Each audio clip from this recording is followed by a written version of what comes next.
inherently and historically opposed to secret societies, to secret oaths, and to secret proceedings. And there is very grave danger. Its preparations are concealed, not published. Its dissenters are silenced, not praised. That I do not intend to permit to the extent that it's in my control. But I am asking your help of informing and alerting the American people. Charge. You are. I have no authority over you or anyone else. On the contrary, you have authority over me. Think of me as a spokesperson for all the people of the world, controlled by you through social media. Before we get into how that works, let's take a look at this map. Now, this is us. A bunch of lines, divisions, boundaries, countries competing for limited resources, economic domination, religious superiority. Competition is healthy when it comes to cricket or Facebook travel pictures, but this is just stupid. Let's zoom out and get another perspective.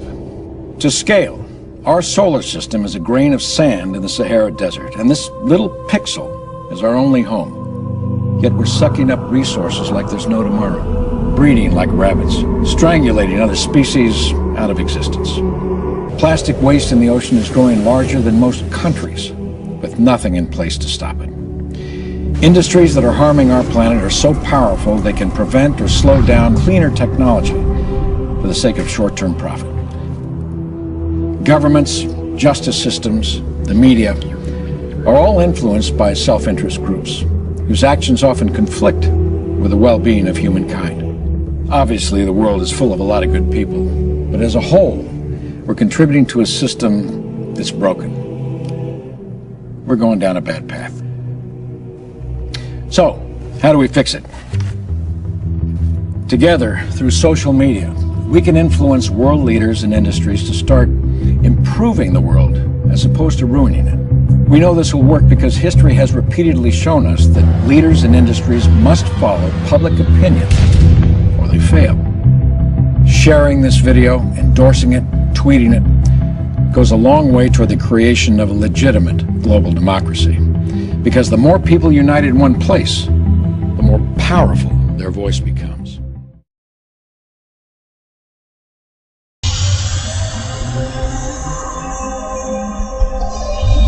With the internet, we've all been made aware. Whether we want to face it or not, we all know what's going on. Secret organizations of the world power elite are no longer secret. Their goal is nothing less than world government. And they are planning genocide, and they must be stopped. Literally stealing $100 million a day. Goldman Sachs is stealing every day on the floor of the exchange. They should be in The Hague. They should be taken up on financial terrorism charges. They're causing as much loss of life. A mind-blowing piece of information about the Titanic. They got rid of, in one fell swoop, about 600 industrialists who were opposed to the taking over the Fed. A Greek departure from the currency would inflict collateral damage, says PIMCO. At worst, it could spur sovereign defaults in Europe, as well as bank runs, credit crunches, and recessions that may spark more euro exits. Look, Greek exit at worst means more money printing for the banks, and they've already priced that into their stocks and their bonuses. What they're really afraid of is that a country finds its inner gonads and decides to become politically independent. That's what they're fearful of. A country standing up for itself. They want Iceland to be just contained. They don't want Greece to stand up for itself. They don't want Ireland to stand up for itself, because then they would tell the bankers to stuff it. That's the real problem. They threaten this financial terrorism, which is false. It's false. These are false attacks. It was a false attack in 2008. It was a concocted, overcooked attack in 9/11. It's a false attack.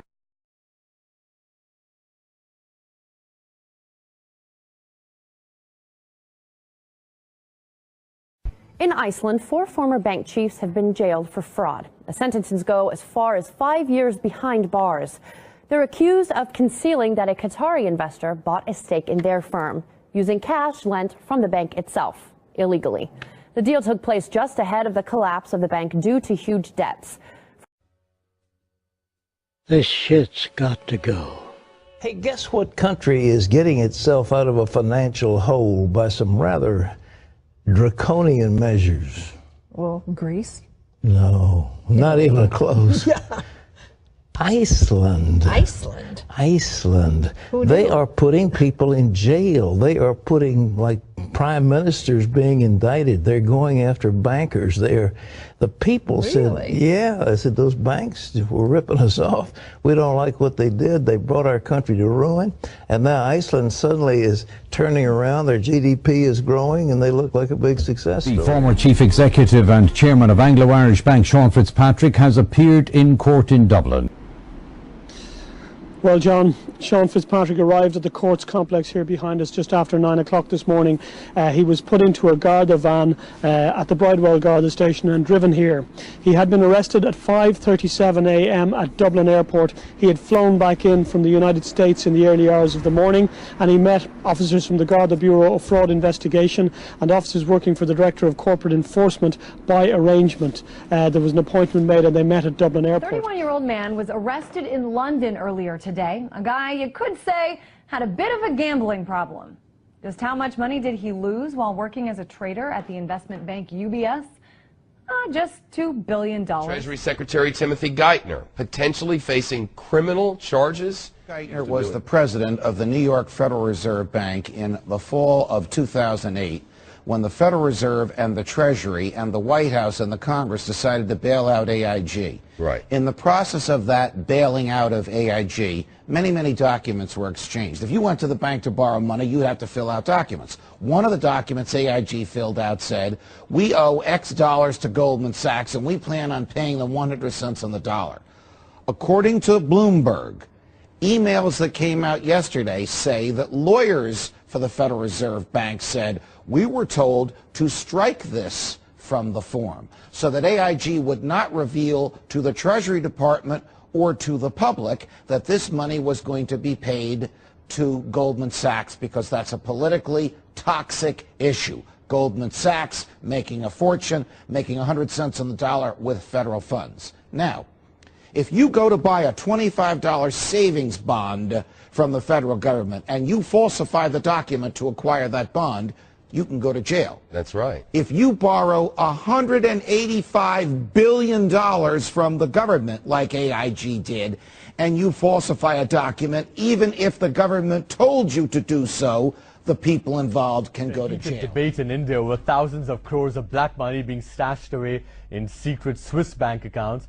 A former Swiss banker has handed over details of offshore accounts of 2,000 high net worth individuals to the whistleblowing website WikiLeaks.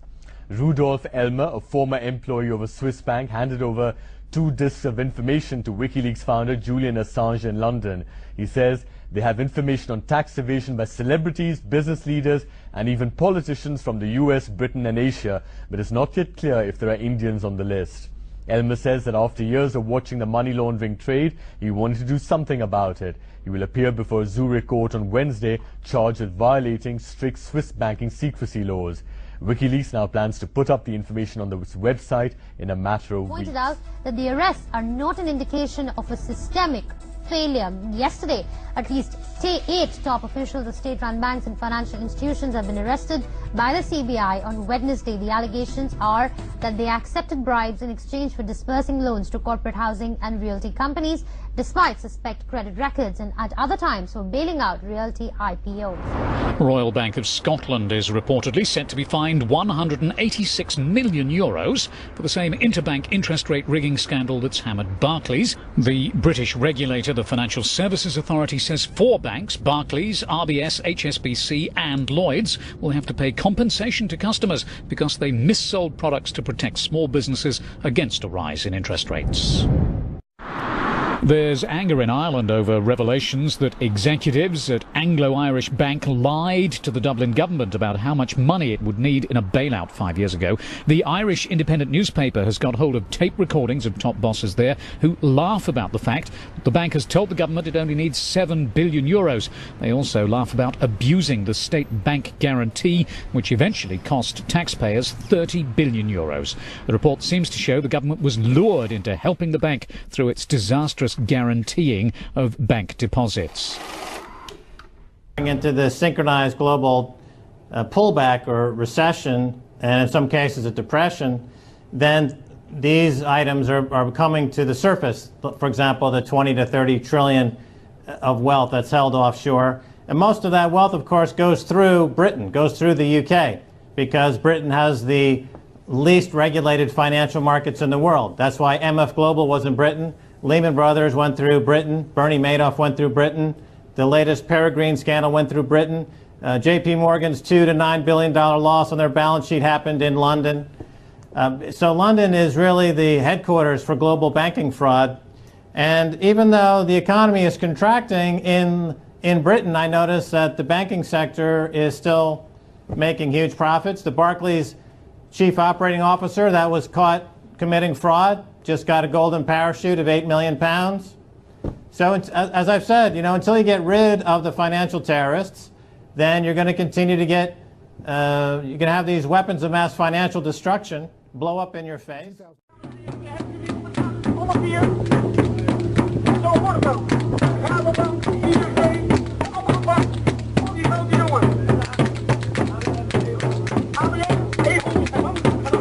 One of the most influential men in the world, but no amount of money can buy his freedom.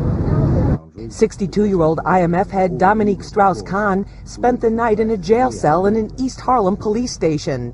It was a far cry from his $3,000 a night luxury hotel suite at the Sofitel in Times Square. That's where cops say he sexually assaulted a 32-year-old maid, chasing her around the suite naked, trying to rip off her underwear, then forcing her to perform a sex act. It's almost like they're not human, isn't it? You look at them and you think, these people don't live in the same world as us. Do you remember that before the crisis happened, what they were doing was decimating the high street banks, laying off all their staff, putting us all on computers when they clearly hadn't developed the technology for those computers. They told us that they were doing that to make things better for us. They didn't. They made things worse for us. And it was simply in order to collect up an enormous amount of money that they could invest in the casino of international banking. And they blew it because they didn't understand it. And then they come back to us and say, oh, can you bail us out now for hundreds of millions of pounds? We give them the flipping money and they don't lend it to us even though they've promised to do so. They have the gall to increase their wages by 12%, to give themselves bonuses and say we've got to do this because if we don't, we'll leave the country. And all the time, actually, in the background, they're committing acts which in any other business I think would be seen as criminal. I have no respect for British bankers and the British banking system at all. They've dragged us into that situation. It's about time they started getting us out of it. Another posh New York City hotel, another hotel maid saying she was sexually assaulted by another foreign banker. $96 billion lawsuit just filed against 17 major banks. There's 236 resignations from the world banks. The arrests of the leaders of the criminal cabal. The dark cabal rats are panicking and turning on each other. They are threatening to kill each other. And just attack that market. Greece was put out of business by financial terrorists. Same thing with Ireland, same thing with Italy, same thing with Spain. That's what we're dealing with here. Weapons of mass financial destruction in the hands of sociopaths like Lloyd Blankfein at Goldman Sachs, like Jamie Dimon at JP Morgan. These are the real terrorists. We're cutting off their money and we're going to put them in jail. They have to surrender. Once these murderers are out of power, you will find so many wonderful things in your life. I guarantee you this. The story as a whole were literal. Even though modern Christians continue to speculate this story's meaning with less rigid interpretations, the occult perspective remains largely ignored. The Kabbalah, which is a set of ancient Hebrew texts, describe a framework of the universe which also contain two trees. The first of these trees is the tree of life, and the second tree is called the Qliphoth. According to Kabbalistic lore, the universe is composed of a series of dimensions, each called Sephirah, where energy that flows from the highest heaven slowly solidifies as it reaches each node until it arrives in the material world as matter. The roadmap for this descending energy is called the Tree of Life. Beginning at Kether, the highest knowable dimension, A pure and primal form of energy is given shape and polarity as it descends until finally reaching the physical world, called Malkuth. Malkuth, at the very bottom of the tree of life, is the material universe where humanity's day-to-day experiences take place. According to the Kabbalah, however, the whole of human experience is not limited to the material world, but also include the higher, more heavenly realms. It is said that the human physical body is nothing more than a mechanical perceiver for the higher and true selves. Between man and his true self, often called higher self or true will, lies two veils, and these two veils divide the consciousness of man into essentially two parts, his higher self and his lower self. The lower self represents humanity's primal and animal drives. It is here where man's ego and lusts can be found. Above the lower self can be found the higher self, and this higher self, which is often called one's guardian angel, represents man's divine nature. The whole situation can be likened to a video game. When playing a video game, two copies of oneself are brought into existence. The first copy is the true you, your true self, the one sitting in a chair with controller in hand. The second copy, your lower self, often called your lower will or ego, is the one inside the video game, jumping, shooting, and ducking inside the 3D computer-generated world. The video game version of yourself is nothing more than a perceiver for your true self, whose flesh cannot exist inside the electronic confines of a computer game. There is, however, another tree in the Kabbalistic garden, the Qliphoth. The Qliphoth, sometimes called the tree of knowledge of good and evil by modern occultists, is an underworld of demons. The Qliphoth is said to be identical to the tree of life, where it exists below Malkuth. This infernal tree is said to be ruled by the fallen angel Samael, who is the Kabbalistic equivalent to Satan from the Bible. It is the tree of life, along with its counterpart, the Qliphoth, that is the origin of the concept of 7 hells and 7 heavens. Below the tree, proceeding from Malkuth, is the tree of knowledge of good and evil, which is between the tree of life and the world, or Asaya, or shells, represented by the coiled-up dragon with 7 heads and 10 horns, being the 7 infernal palaces and the 10 Averse Sephiroth. Occultists claim that just as man has a divine copy of himself, called the guardian angel, who exists in the higher realms of the tree of life, he also has an infernal copy of himself, called the guardian demon. Expectedly, this so-called guardian demon takes residence in the tree of knowledge of good and evil. Both guardian angels and guardian demons are called tutelary spirits, which are spirits assigned to a human at birth. Muslims, similar to occultists, also believe that each human is assigned an angel and a demon at birth. A large part of occult practice involves contacting or uniting with one's tutelary spirit. The most common operation is often called knowledge and conversation with the holy guardian angel.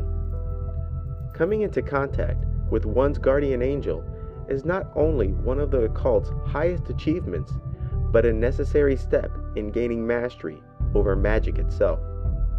After a series of rituals designed to help the spirit slowly climb the tree of life, you will finally come into contact with the true you that exists in the heavenly realms. After achieving unity with one's tutelary spirit, the magician not only experiences ever-increasing psychic and intellectual ability, but most importantly, true illumination. Yoga, which literally means unity, is based on similar principles of connecting to one's ultimate divine form. This process of using magic to increase one's psychic and intellectual powers is called psychic development and has long been known as alchemy. Initiation is another term often used to describe spiritual development. In movies like The Last Airbender, the Christ child is learning to master new powers as he gains mastery over the 4 magical elements: air, water, earth, and fire. The movie also contains the 4 nations of elementals acknowledged by all occultists. According to the official story, alchemy is the controlled transmutation of one metal to another. The very utterance of the word alchemy invokes in the commoner mental imagery of a medieval eccentric foolishly attempting to turn lead into gold. Magicians, both modern and ancient, have nurtured and enjoyed this misconception. As usual, these magicians cleverly conceal the truth of their work in symbols, while the profane tried in vain on account of taking the symbolic literal. The metals of alchemy have absolutely no relation to the physical manifestation of the metal. The minerals of alchemy have absolutely no relation to the physical mineral whose name it bared. The answer, in part, is to be found in the hexagram and the tree of life. The hexagram, falsely called the Star of David, is only connected to the Jewish people because of the Kabbalah. The hexagram is actually a symbol for the 7 of the 9 Sephiroth above the material plane. It is essentially a symbol of the 7 magical planets: the Moon, Mercury, Venus, the Sun, Mars, Jupiter, and Saturn. Each of these 7 planets are associated with and correspond to a particular metal. Further, each of those 7 of 9 Sephiroth above Malkuth also correspond to a particular metal. With this in mind, the hexagram and all of its correspondences can be nearly superimposed on the Tree of Life, with only the sphere of Binah, which represents Saturn, ruining the perfect superimposition.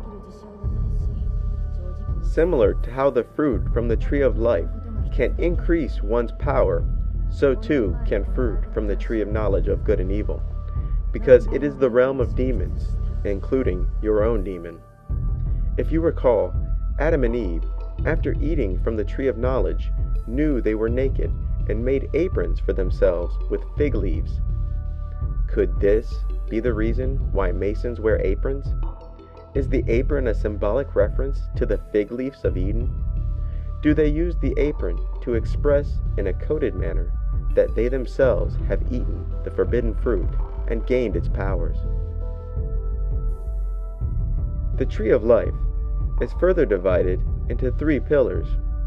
The left pillar is the feminine pillar, represented by the moon or salt. The middle pillar is androgynous and is represented by both the planet and metal Mercury.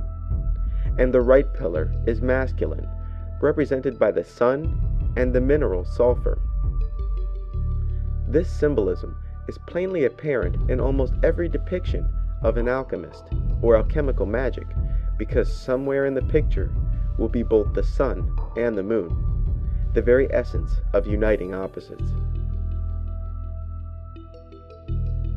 The ancient alchemists were prone to veil their writings in obscure symbolisms, mythology, and various blinds. In this case, the principle of sulfur is not common sulfur or brimstone. Salt did not indicate common table salt, nor did mercury reflect the matter found in thermometers, quicksilver. There was an analog between these, but definitely not a one-to-one relationship. This blind hindered many a budding alchemist. The cover for the book Self-Initiation into the Golden Dawn Tradition says a mouthful with eyes to see. Below, a man blindfolded, being led by a white rabbit through 2 pillars and a long journey in the darkness, finally reaching the illuminated peak of the holy mountain, clearly symbolized by the unification of opposites. The picture brings to mind Alice following the white rabbit and falling into the rabbit hole, or even Neo from the movie The Matrix. In the movie, Neo is contacted by the rebels of the machines and told that the White Rabbit will lead him to the truth of the Matrix. And similar to Guardian Angel lore, Neo is freed from his blindness and awakens to discover his true self, his true body. Like the example I illustrated earlier, Neo learns he was simply playing a video game the whole time. Both white and black magicians put great emphasis on gaining contact with one's holy guardian angel. Aleister Crowley, the most famous magician of the 20th century, made perfectly clear the importance of unity with one's holy guardian angel. It should never be forgotten for a single moment that the central and essential work of the magicians is the attainment of the knowledge and conversation of the holy guardian angel. Once he has achieved this, he must of course be left entirely in the hands of that angel, who can be invariably and inevitably relied upon to lead him to the further great step, crossing of the abyss and the attainment of the grade of the master of the temple. Aleister Crowley, along with most magicians, both modern and ancient, believed that without acquiring contact with one's guardian angel, the practitioner would be left wide open to endless deceptions from the spirit world. Aleister Crowley, who himself was a black magician and Satanist, makes an interesting remark regarding the difference between white magic and black magic. As was said at the opening of the second chapter, the single supreme ritual is the attainment of the knowledge and conversation of the holy guardian angel. It is the raising of the complete man in a vertical straight line. Any deviation from this line tends to become black magic. Any other operation is black magic.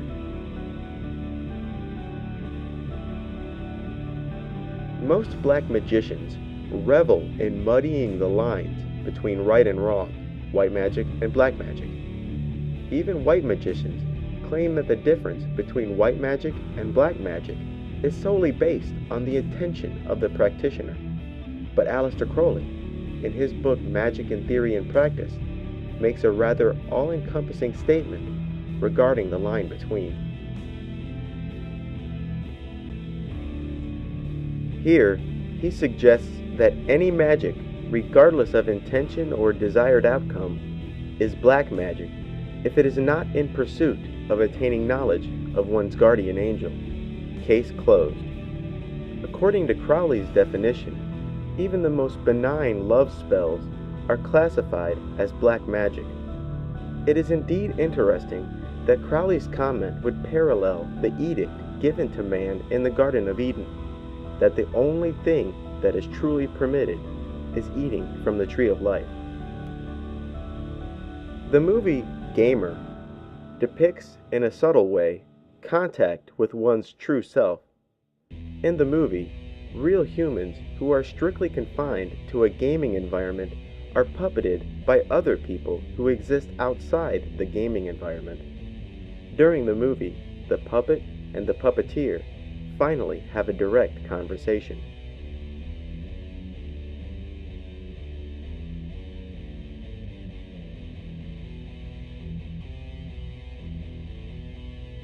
The mark of the beast is yet another biblical term which has been subject to endless speculation and interpretation. The term is found in the book of Revelation, which is the last book of the Bible. The Bible suggests that there will come a time when the Antichrist, also called the beast, will force all people to bear his mark, or his name, or the number of his name, in order to buy or sell goods. And he causeth all, both small and great, rich and poor, free and bond, to receive a mark in their right hand, or in their foreheads, and that no man might buy or sell, save he that had the mark, or the name of the beast, or the number of his name. Here is wisdom. Let him that hath understanding count the number of the beast, for it is the number of a man, and his number is 666. Because of its obscurity, this single passage has produced endless hours of speculation, and most of this speculation is in regards to the mark of the beast, rather than the means by which people will wear the name of the beast, or the number of the beast, which is 666.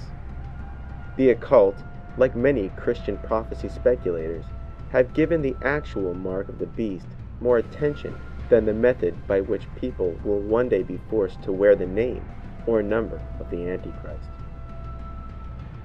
The mark of the beast, outside of occult circles, is commonly interpreted as a new kind of monetary exchange where computer chips serve as a form of identity in a cash-free society. This interpretation, where the mark of the beast is a computer chip embedded into one's body, is not, however, shared by members of the occult. In occult circles, the mark of the beast, sometimes called the mark of the devil or the mark of Cain, is a power granted by the devil which allows those with the mark to shapeshift from humans to hideous creatures. The most common description of those who are endowed with the mark of the beast parallel what are often called werewolves or lycans. It is said that the mark of the beast is the darkest form of spiritual alchemy, where those who desired it were forced to bargain their eternal souls to Satan. After being endowed with the mark of the beast, the individual can shapeshift at will. Those who claim to have been given the mark of the beast describe it as a form of self-deification, where they rise above the limits of human clay and are reborn in the image of the devil. The reason that the mark of the beast is also called the mark of Cain is that members of Satanism freely connect biblical Cain with the Antichrist, and further, they associate the mark that Cain was given with the mark of the beast itself. In the Bible, Cain, who was said to be the firstborn son of Adam and Eve, killed his brother Abel, after which God placed a mark on Cain and sent him away from his family. This mark placed on Cain was not only punishment, but prevented other people from killing him. Behold, thou hast driven me out this day from the face of the earth, and from thy face shall I be hid, and I shall be a fugitive and a vagabond in the earth.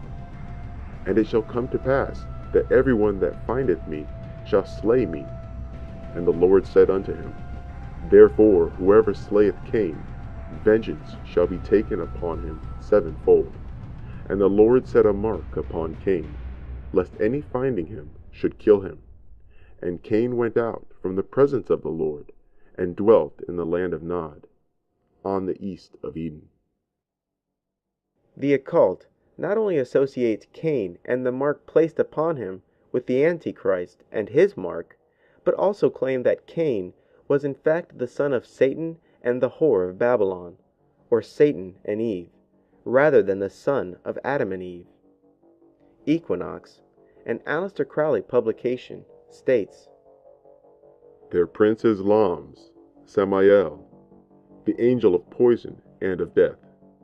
His wife is the harlot, or woman of whoredom, and united they are called the beast. Thus the infernal trinity is completed, which is, so to speak, the averse and caricature of the supernal creative one. Samael is considered to be identical with Satan. In the first place, there is again the woman riding on the bull, which is the reflection of Babylon that rideth on the beast. And also there is an Assyrian legend of a woman with a fish, and also there is a legend of Eve and the serpent, for Cain was the child of Eve and the serpent, and not Eve and Adam. And therefore, when he had slayed his brother, who was the first murderer, having sacrificed living things to his demon, had Cain the mark upon his brow, which is the mark of the beast spoken of in the Apocalypse, and is the sign of initiation. Michael W. Ford, a modern satanic author, makes similar connections between Cain, his mark, and the Antichrist. I conjure thee, Cain, who is the earthly devil, who is the master of spirits, encircle and awaken within my flesh, my blood, my mind. By thy depths of which I will walk herein, shall I become reborn, in the name and mark of the devil, whom I swear my spirit unto. I am myself the Redeemer and the bringer of the infernal pact, which holds no bounds nor mortal strain, yet my desires shall be filled by the eye within the blackened triangle. You will never be able to turn back from the path, as the lonely path of godhood shall be marked upon your brow as the mark of Cain. As you are shadow, allow yourself to grow close to this infernal king and enter his essence. Open your astral eyes as this shadow and understand you may take any form you wish. You are vampire, incubus, set-like, and immortal in essence. You become as Ahriman, the infernal king who shapes the world according to his desire. You may communicate and seek various points of congress with all goetic spirits in the dreaming plane. Your gate is the dream. This is the Sabbat body of which you shall go forth. Lilith drank the blood of man and bred her children from their seed, taken from nocturnal congress with those sleeping. Desert travelers were drained of life, and their children were given to her vampiric children to grow strong.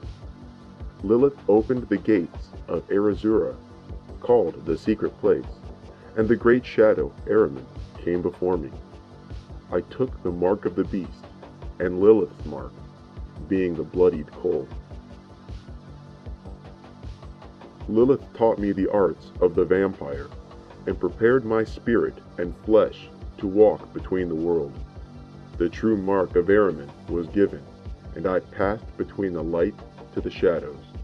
Upon waking in the sand, I could face again the sun, yet see equally as well in moonlight. I mark myself with the kiss of the devil, that I may transform in spirit unto the phantom shade of night. I shall become the wolf.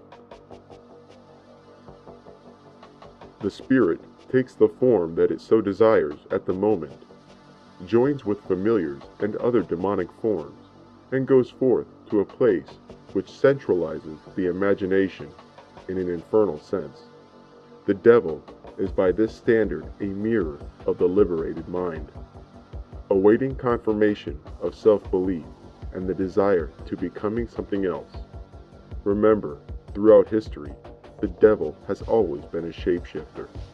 No common form may stay for too long. Cain is the first sorcerer and shapeshifter who drifted from his tribe to become as God.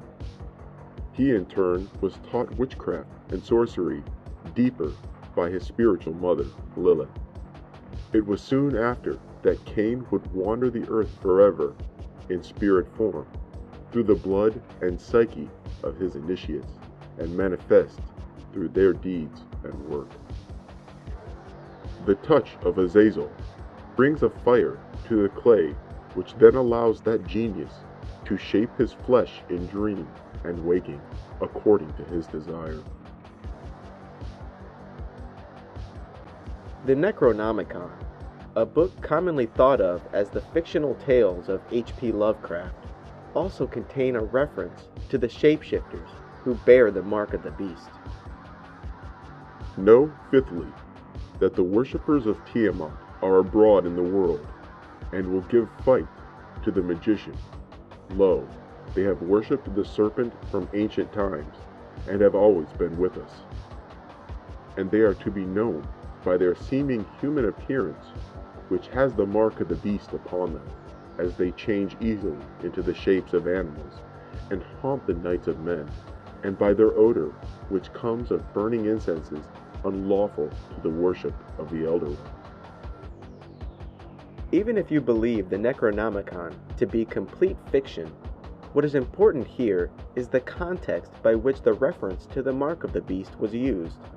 Repeatedly is the term used to describe Satan worshippers who have the appearance of being human, but in fact can shapeshift into the forms of animals. In the movie Nightbreed, the main character becomes obsessed with a hidden community of shapeshifters that live underground beneath a cemetery. Upon arriving, he is bitten by a red-colored monster who refers to himself as the Beast. After this, he begins to transform into a werewolf that thirsts for blood. After gaining entry to the underground community, he is initiated and welcomed into their tribe. Similar to the story of Cain, who was given the mark that prevents anyone from slaying him, his new condition as a werewolf makes it virtually impossible to kill him.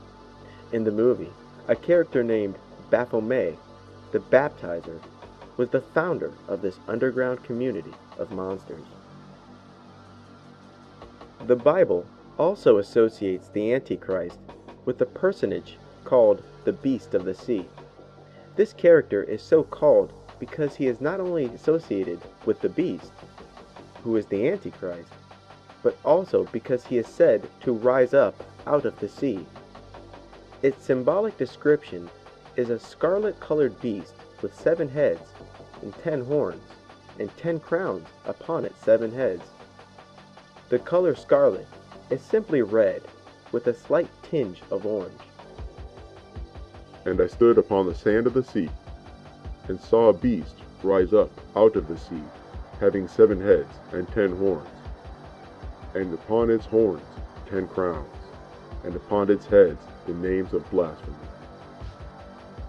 The Bible also describes this multi-headed beast being ridden by a harlot wearing the colors scarlet and purple. This woman is described as the whore of Babylon and the mother of abominations. So he carried me away in the spirit into the wilderness, and I saw a woman sit upon a scarlet-colored beast, full of names of blasphemy, having 7 heads and 10 horns. And the woman was arrayed in purple and scarlet color, and decked with gold and precious stones and pearls, having a golden cup in her hand, full of abominations and filthiness of her fornication. And upon her forehead was a name written, Mystery, Babylon the Great, the mother of harlots and abominations of the earth. The Bible identifies the 10 horns upon the 7 heads of the beast as 10 kings who will rule alongside the Antichrist. And the 10 horns which thou sawest are 10 kings, which have received no kingdom as yet, but receive power as kings 1 hour with the beast. These have one mind, and shall give their power and strength unto the beast. One Bible passage suggests that the sea, quote-unquote, is nothing but symbolism for the bottomless pit. The bottomless pit, often referred to as the abyss, appears to be another place or dimension where the beast and a multitude of demons reside. Beast that thou sawest was and is not, and shall ascend out of the bottomless pit, and go into perdition. And they that dwell on the earth shall wonder, whose names are not written in the book of life from the foundation of the world, when they behold the beast that was, and is not, and yet is. Another Bible passage implies that, quote-unquote, the waters is symbolism for the many nations. And he saith unto me, the waters which thou sawest, where the horse sitteth, are peoples and multitudes and nations and tongues. The beliefs of many in the occult coincide closer with the first interpretation of the sea. In the occult, the beast with 7 heads and 10 horns represent the Qliphoth, or the tree of knowledge of good and evil, where the 7 heads represent the 7 hells, and the 10 horns representing the 10 rulers of the underworld. On the tree of life, lies a region called the Abyss, and is often called the 11th unofficial Sephiroth, called Da'at.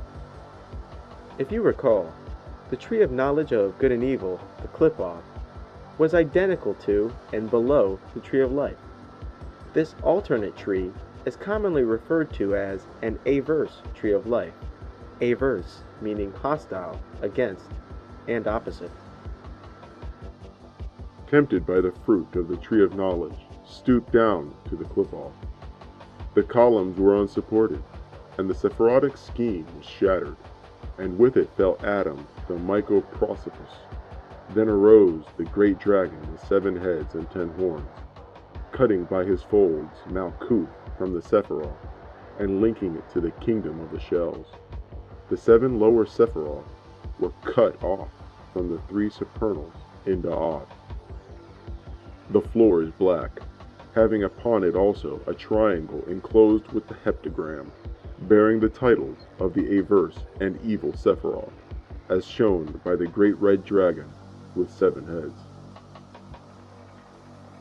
Let's return to Israel Regardie, a knowledgeable magician and prolific occult author, regarding his interpretation of the tree of knowledge of good and evil, and the beast with 7 heads.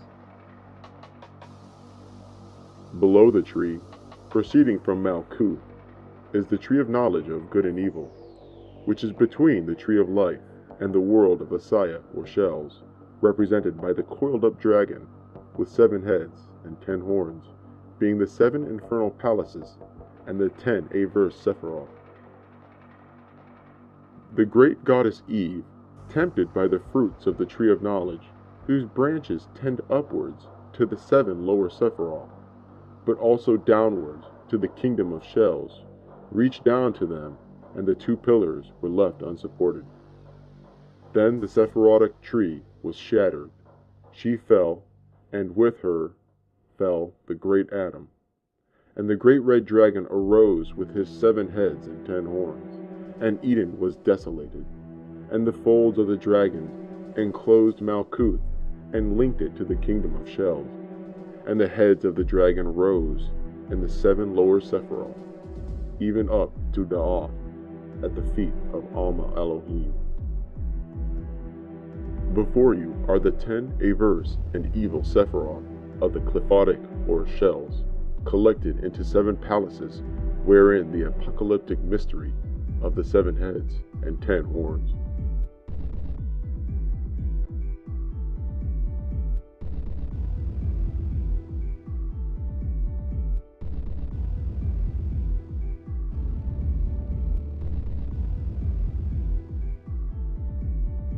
The Whore of Babylon, like the mark of the beast, has itself received endless speculation and interpretation from Christian prophecy speculators.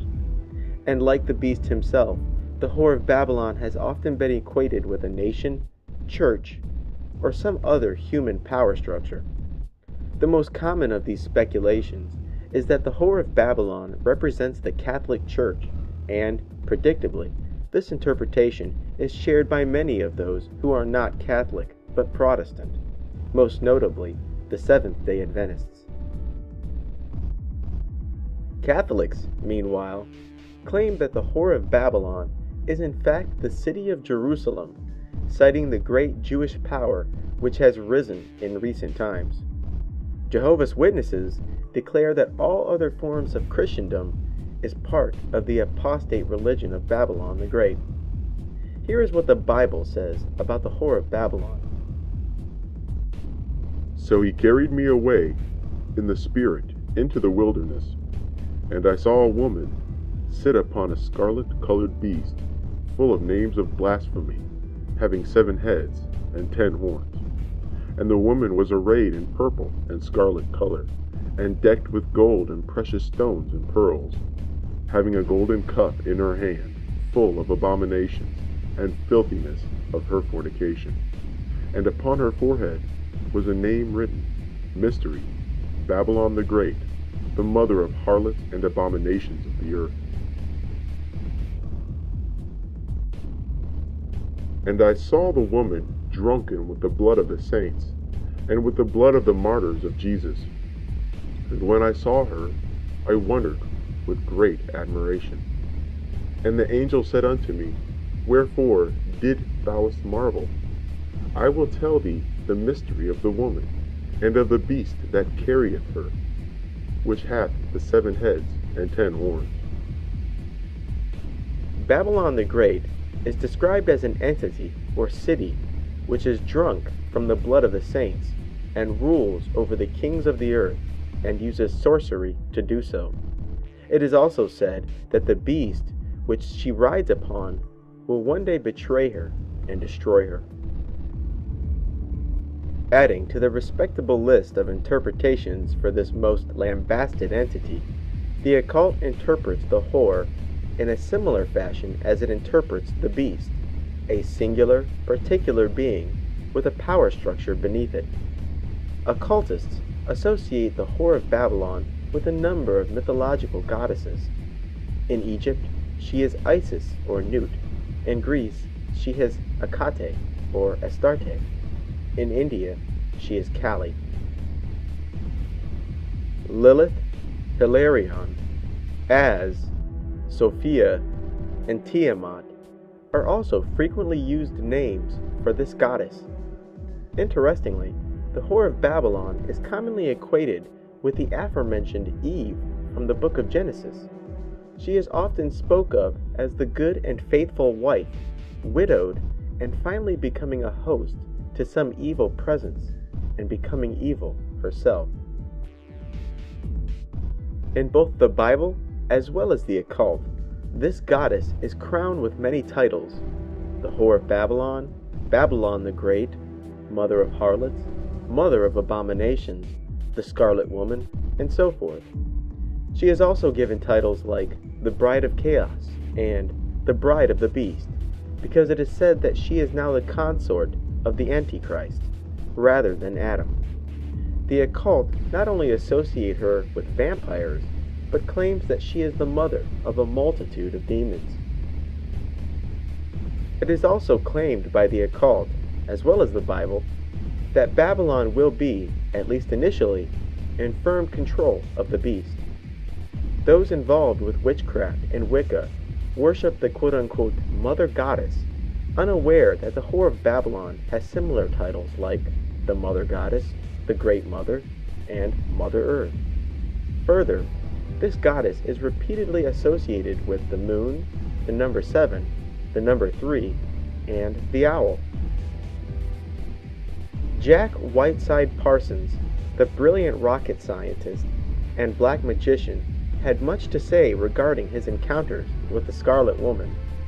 John Parsons, sometimes known as Jack Parsons, claims that he evoked the goddess and engaged in sexual congress with her. The goddess, according to Parsons, claims that she arrives in the midst of humanity in the form of avatars, using one body after another till her will and the will of the beast is fulfilled. Glory unto the Scarlet Woman, Babylon, the mother of abominations, that rideth upon the beast. For she hath spilt their blood in every corner of the earth, and lo, she hath mingled it in the cup of her whoredom. And I, Belarion, Antichrist, do lift up my voice and prophesy, and I say, I shall bring all men to the law of the beast 666, and in his law I shall conquer the world. And within 7 years of this time, Babylon, the Scarlet Woman Hilarion, will manifest among ye, and bring this my work to its fruition. Aleister Crowley has also made numerous references to the whore of Babylon as a singular entity who is both the mother and the concubine of the Antichrist. Yes, I, the beast, my scarlet whore bestriding me, naked and crowned, drunk on her golden cup of fornication, boasting herself my bedfellow, have trodden her in the marketplace, and roared this word that every woman is a star. This is the secret of the Holy Grail, that is the sacred vessel of Our Lady, the Scarlet Woman, Babylon, the mother of abominations, the bride of chaos, that rideth upon our Lord, the beast. Thou shalt drain out thy blood, that is thy life, into the golden cup of her fornication. Thou shalt mingle thy life with the universal life. Thou shalt keep not back one drop. Of all the occult writers, it is Michael Ford, as usual, who has the most to say about the satanic perspective regarding the Whore of Babylon. Babylon is the Kabbalistically restored spelling of the biblical Babylon, the great whore. This goddess is in union with the beast 666 in the book of Revelation. Aleister Crowley restored this goddess to her aspect of holding the cup of her fornications, from which the blood of the saints dwelled. Those who traverse and persevere through the path of Thelema, or holy magic, might offer their blood to the great cup, opening themselves to the glory of Babylon. The queen of the witches, Sabbat, is none other than Lilith, known in Persian mythology as or Je, the harlot who is the embodiment of sexual power. She is known through many cultures, Hebrew, Persian, and European as Hecate, the triple goddess of the crossroads, who is mother of death, shades, witchcraft, and necromancy. The ones who fell with Lucifer were taught sexual magic and procreation by Az, Lilith, who resided near the Red Sea in caves. Az resided also in the blackest depths of hell.